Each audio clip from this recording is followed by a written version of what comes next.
Welcome, here I've got Nokia G50 5G and let me show you how to take burst shot in the camera app at this device. So let's start by tapping on camera button to open it, and for now we are on standard photo mode. From here let's go to left corner button. By tapping on it we can open camera settings, and here let's focus on photo category. Now at the first place we have long press on shutter option.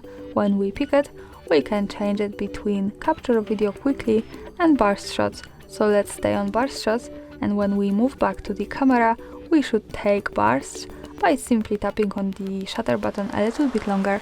So let's try to use it.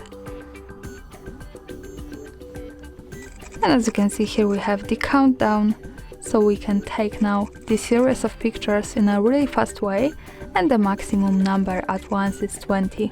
So this is how burst shot works here. Thanks for watching, subscribe our channel and leave the thumbs up.